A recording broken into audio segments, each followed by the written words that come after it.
One of the things you mentioned when we talked earlier was that you started with one room when you came to this university, and now it spans 3 buildings, right? Yeah, so it's pretty cool. What did it take to get there? What did you learn along the way? What did you have to sacrifice to get to that position of influence and just reach? Yeah. So none of this happens in a, it's funny, I'm going to say in a vacuum. Of course, almost all my plasma processes happen in a vacuum. So, okay. I have been extremely fortunate to have such good students and postdocs working for me and with me. Okay. Really, really fortunate.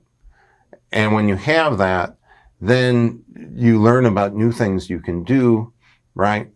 Plasmas can be applied to a number of different areas. Many people said, oh, you should just stay in fusion. I said, oh, I can use this same knowledge and apply it to semiconductors. Oh, you should just stay in that. No, I can use this knowledge to apply it to industrial processes, right? And it's taken longer to get recognized, I guess, as far as opposed to all your energy going into a small field. But these cross-fertilizations were extremely valuable in being able to come up with new technologies and ideas. So the expansion, basically, if you can bring in funds, then you can hire graduate students, right? Graduate students get paid to go to grad school, and because we want the best people. And you, being an experimentalist, I need stuff, right? I need lab equipment. That costs money. So you write grants, or you eventually convince a company to give you money, not out of the goodness of their heart, but because they think you can do a better job, that you can do something useful for them. So you get this, and I was really lucky along the way. My first postdoc, was Brian Ruzic, and he's the CEO of Starfire now. And also another grad student in the department, Robert Stubbers, who both Brian and Robert started Starfire together, and they both worked for me. Robert was phenomenal in the lab. He made everything work. And Brian's good in the lab too.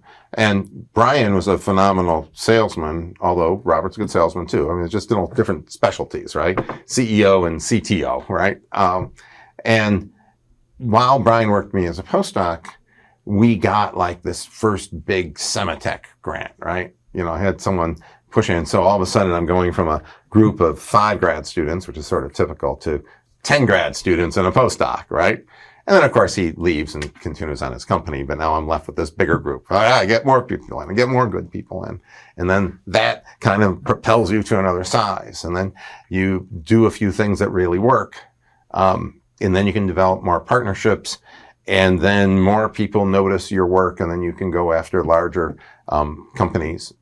Also, my graduate students that I had graduated over time, they've still all been my really good friends. And as they rose up in various companies, it isn't that they could fund me, but they could get me an appointment with a person who could decide to fund me, right? So trying to get Intel to fund my research at one point, you got to talk to someone high enough in Intel that actually can make a decision. Should we put money at the University of Illinois, right?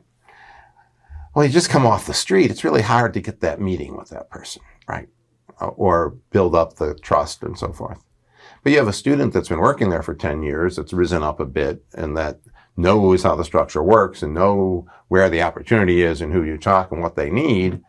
Then you can go and have that meeting and convince Intel that indeed it's in their best interest to fund work here at the University of Illinois. So through the contacts of people and through having really good people is how it gradually expanded. And then just in these last few years, it's really taken off, which is very exciting. You also asked what I had to sacrifice, okay? And I only have so many hours in the day. So what I've sacrificed is not being able to be in the lab very often, shoulder to shoulder with the student, right? In the beginning, I'm in the lab as much as they are, right? I'm a young assistant professor, it's 2 students and me, and we're trying to do things, right? Now, I'm lucky. I get called in when everything either is working or everything doesn't work, right? Okay. And so I missed the opportunity to actually be, working myself on it. That's probably the trade-off when your group grows really big.